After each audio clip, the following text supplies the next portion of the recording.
इसके बीच आप देखिए नेटो के न्यूक्लियर बेस में संदिग्ध ड्रोन की घुसपैठ हुई है। नेटो के एयर बेस में संदिग्ध ड्रोन से हड़कंप मच गया है। नीदरलैंड के न्यूक्लियर एयर बेस में संदिग्ध ड्रोन पर फायरिंग हुई।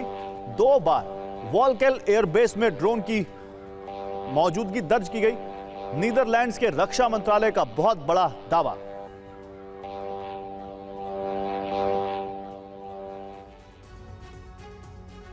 तो नेटो बेस में ड्रोन, न्यूक्लियर अलर्ट। कैसे? नीदरलैंड्स में न्यूक्लियर वेपन बेस में एक संदिग्ध ड्रोन की घुसपैठ हुई।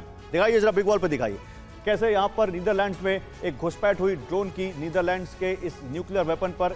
और वोल्केल एयर बेस में 2 बार संदिग्ध ड्रोन की घुसपैठ से हड़कंप मच गया। अच्छा चलिए गोप्रो में दिखाइए, और बड़ा हम आपको ग्राफिक्स दिखाते हैं। यहां पर देखिए आप इसको, ये हम आपको एनिमेशन के जरिए भी समझाने की कोशिश करेंगे। नीदरलैंड्स में नेटो का एक न्यूक्लियर वेपन बेस था जहां पर एक संदिग्ध ड्रोन घुसा। अब वॉर के इस दौर में आप समझ सकते हैं संदिग्ध ड्रोन कौन सा हो सकता है।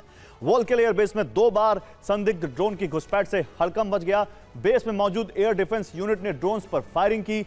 20 न्यूक्लियर वेपन का बेस है, 20 न्यूक्लियर वेपन का बेस ये वोलोकेल बेस। वोलोकेल 2 F-13 मुख्य F-35 स्क्वाड्रन का मुख्य बेस भी है। जर्मनी के बॉर्डर के नजदीक है नीदरलैंड्स का यह बड़ा बेस।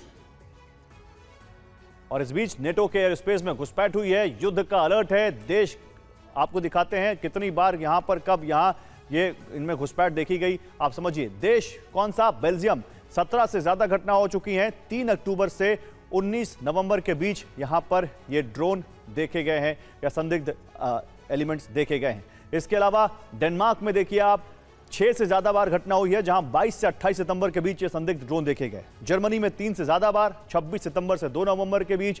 नॉर्वे में 3 से ज्यादा बार 23 सितंबर से 1 अक्टूबर के बीच। पोलैंड में 3 से ज्यादा बार 9 से 16 सितंबर के बीच। और नीदरलैंड्स में अब एक घटना जो सामने आई है जहां 22 नवंबर को ड्रोन की घुसपैठ हुई है। तो ये जनरल सुधाकर जरा हमारे दर्शकों को ये बताइए, ये जो संदिग्ध ड्रोन है, अब वॉर के इस समय में अगर नेटो में ये संदिग्ध ड्रोन देखे जा रहे हैं नेटो देशों में, तो जाहिर सी बात है कि शक रूस की तरफ जाएगा। मकसद क्या हो सकता है इस घुसपैठ का? खाली सर्विलांस या कुछ और?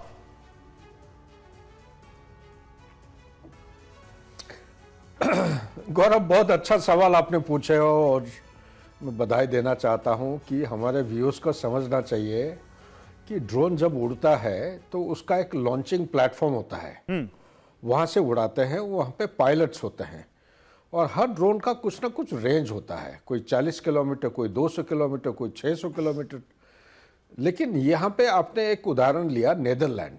नेदरलैंड हमारे व्यूअर्स को समझना पड़ेगा, नेदरलैंड रशिया से, सेंट पीटर्सबर्ग से अगर आप लेते हैं डिस्टेंस, ये करीब 1800 करीब है। मतलब ये क्रो फ्लाइट डिस्टेंस, रोड के ऊपर जाओगे 2400 कुछ किलोमीटर। आप अंदाज लगाइए क्या कोई देश है आज के दिन में विश्व में जो 2500 किलोमीटर या 2000 किलोमीटर दूरी से कोई ड्रोन को उड़ा सकता है? तो इसका मीनिंग क्या है?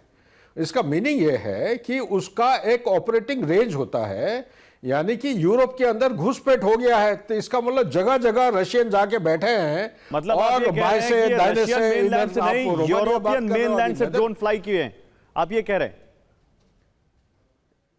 नहीं, मैं वो नहीं कह रहा हूं गौरव, मैं ये कह रहा हूं काफी, मैं यूरोप में खुद था काफी दिन तक, मैं भी स्टडी कर रहा था, कोई थिंक टैंक के साथ जुड़ा हुआ हूं। ये यूरोपियन का एक चाल है, एक स्ट्रेटेजी है। वो स्ट्रेटेजी क्या है? स्ट्रेटेजी ये है, रशिया कभी, मेरे विचार के मुताबिक, मैं गलत कह सकता हूं, मेरे अंदाज के मुताबिक as a student of geopolitics, Russia इस तरह कोई छेड़ाखानी नहीं करेगा। उसको मालूम है इसका कॉन्सिक्वेंसेस क्या है।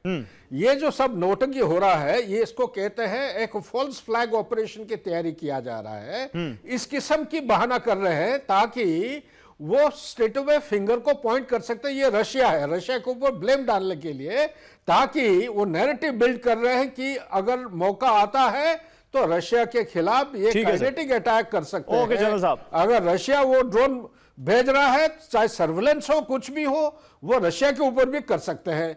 लेकिन कोई आपका रेंज प्लेटफॉर्म है ही नहीं आज के दिन में। इतना दूरी से लॉन्च करके वो सीधा जाके हवाई जहाजों का नहीं है तो ड्रोन का कैसे होगा? बड़ी बात आप कह रहे हैं। थैंक यू सर, समय खत्म हो चुका है। बहुत शुक्रिया आपका, अम्बेसडर मल्होत्रा, आपका भी बहुत शुक्रिया।